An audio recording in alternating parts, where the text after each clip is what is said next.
बागेश्वर धाम के पीठाधीश्वर पंडित धीरेन्द्र कृष्ण शास्त्री अजमेर के पुष्कर में हैं। आज उनकी हनुमंत कथा का आखिरी दिन है।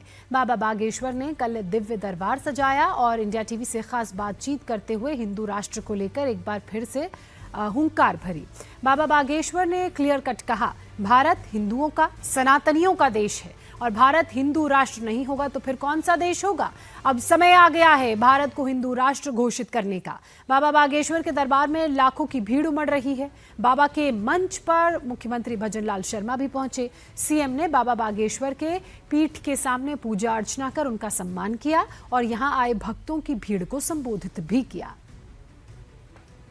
महाराज जी, राजस्थान में हैं आप, लगातार हम आपको सुन रहे हैं। सनातन की एक नई अलग आप जला रहे हैं, एक नई अवधारणा जो चल रही है हिंदू राष्ट्र को लेकर, जो आप कहते हैं उसको लेकर आप क्या सोचते हैं? देखिए, भारत सनातनी परंपरा को मानने वाला एकमात्र बहुसंख्यक हिंदुओं का देश है और भारत ही हिंदू राष्ट्र नहीं बनेगा तो कौन सा देश बन सकता है। तो एक यही देश है जहां हिंदू राष्ट्र की कल्पना क्या, भारत तो हिंदू राष्ट्र ही है पर विचारों में भी घोषित हो जाए, ऐसी हमारी अवधारणा है, ऐसा हमारा संकल्प। उसके लिए नित्य प्रतिदिन हम प्रयत्न कर रहे हैं। हमारी संस्कृति, हमारे संस्कार बच्चों में कैसे परिवर्तित हो, विश्व बंधुत्व का भाव कैसे प्रकट हो, शांति का भाव कैसे प्रकट हो, अहिंसा के मार्ग पर कैसे हिंदू चलें और भारत में जन्म लेने वाला प्रत्येक व्यक्ति ही हिंदू।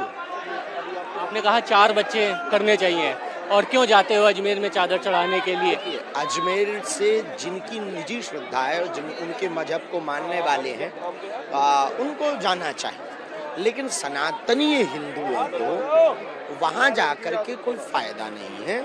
आपके देवी देवता इतने हैं, वो अपने देवताओं को माने, हम अपने देवताओं को माने, हम उन पर कटाक्ष ना करें, वो अपने पर कटाक्ष ना करें। हम ऐसा संवाद चाहें ताकि भविष्य में ऐसी कोई न्यूज ना निकले धर्मांतरण वाली।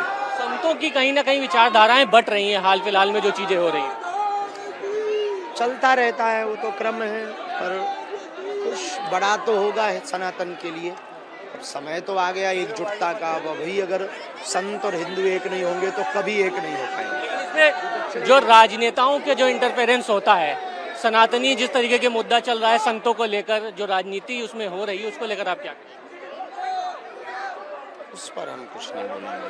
अपने अपने विषय हैं, क्या सच है क्या गलत है पता नहीं। कई लोग, जब आपने कहा कि 4 बच्चे पैदा करो और अजमेर में चादर न चढ़ाओ, तो कई लोगों को पसंद नहीं आया। उन्होंने कहा महाराज जी का इस तरीके का स्टेटमेंट कहीं ना कहीं, कई लोगों को आपका ये वक्तव्य पसंद नहीं आया कि 4 बच्चे नहीं होने चाहिए। क्यों 4 बच्चे की बात कर रहे हैं? अकेला आदमी शेर की तरह दहाड़ सकता है। देखिए, ये बात बिल्कुल सही। हमारा उद्देश्य है कि घटती हुई हिंदुओं की संख्या चिंतनीय विषय, हिंदुओं को संख्या अपनी बढ़ानी चाहिए, सीधा सा ये विषय था। Thank you. हिंदुत्व का एक बड़ा एजेंडा है जिसको आपने